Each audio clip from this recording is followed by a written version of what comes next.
এটাই প্রিয় নবী হযরত মুহাম্মদ সাল্লাল্লাহু আলাইহি ওয়াসাল্লামের দাড়ি মোবারক।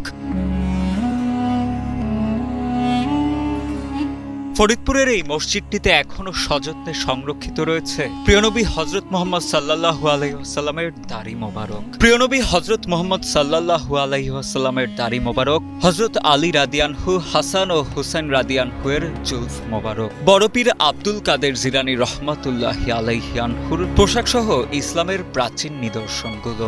এই মসজিদটা নামাজ পড়ে যখন দিলটা ঠান্ডা হয়ে গেল, তার পিছনে কারণ হলো এখানে হুজুর পাক সাল্লাল্লাহু আলাইহি সাল্লামের নাকি দাড়ি মোবারক আছে, সেটা আমি নিজে চোখে দেখলাম, এবং হযরত আলীর মুস মোবারক এবং আরো অনেক ওলিয়া উলিয়ার কিছু নিদর্শন এখানে আছে। আমরা নবী করিম সাল্লাল্লাহু আলাইহি সাল্লামকে দেখতে পারিনি, কিন্তু এখানে আসার পরে ওনার দাড়ি মোবারক এবং জুতা মোবারক দেখে আমাদের যে প্রশান্তি, দিলের ভিতরে যে প্রশান্তি, আসলে একটা অন্যরকম অনুভূতি হয়েছে আমাদের ভিতরে। এটি ফরিদপুর শহর থেকে প্রায় 7 কিলোমিটার দূরে অবস্থিত গেরদামিয়া বাড়ি জামে মসজিদ। মসজিদের একাংশে নামাজ আদায় করা হয়, অপরাংশে একটি ঘরে সুসজ্জিতভাবে কাচ দিয়ে সুন্দর পরিপাটিভাবে রাখা হয়েছে নিদর্শনগুলো। প্রতি শুক্রবারের জুম্মার নামাজ শেষে শবে বরাত, শবে কদর ও ঈদ সহ 6 দিন এই নিদর্শন দেখার সুযোগ দেওয়া হয় দর্শনার্থীদের। হুজুর পাক সাল্লাল্লাহু আলাইহি ওয়াসাল্লামের কিছু নিদর্শন এখানে পরিদর্শন করানো হয় প্রতি শুক্রবার জুম্মার পরে। আমরা এখানে আজকে হুজুর পাক সাল্লাল্লাহু আলাইহি ওয়াসাল্লামের আহলে বাইত পাকদের নিদর্শন আমরা পরিদর্শন করলাম। হযরত মুহাম্মদ সাল্লাল্লাহু আলাইহি ওয়াসাল্লামকে দেখতে পারবো না, হযরত আলী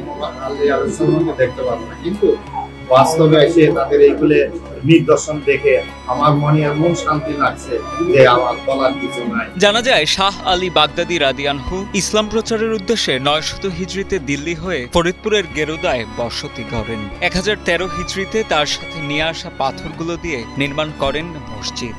ইসলামের দাওয়াত শেষে অনুসারীদের জন্য রেখে যান তার সাথে নিয়ে আসা মহামূল্যবান নিদর্শন, যা এখনো রাখা আছে এই মসজিদে। মসজিদের পাশেই রয়েছে তার পরিবারের সমাধি। এইগুলোর মাধ্যমে ওনার যে কাজগুলো করে গেছেন, আমরা সেই কাজ করতে পারি, তাহলে আমার করলাম